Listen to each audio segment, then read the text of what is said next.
মিষ্টি দেখাতে যাচ্ছি। সেই মিষ্টিটা হলো আমাদের গোলাপ জামুন। সেই গোলাপ জামুনটা বানাতে আমার গেছে ময়দা 1 কাপ ময়দা, হাফ কাপ সুজি, 4 চামচ ঘি, তারপর বেকিং পাউডার, বেকিং সোডা আর দিয়ে তারপর খুব সুন্দর করে আমি এটাকে ময়াম দিলাম।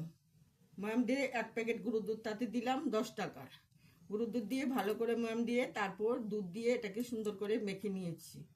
মেখে নিয়ে আস্তে আস্তে গোল গোল করে এগুলিকে ভেজে নিয়েছি, কিছুটা একটু লম্বাটে কিছু একটু গোল। এইভাবে আমি গোলাপ জামুনগুলি ভেজে নিয়েছি।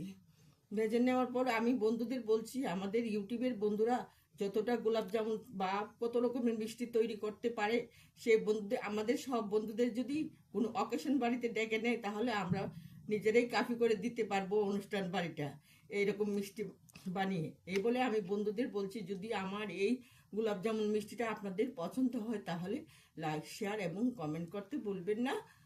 Thank you.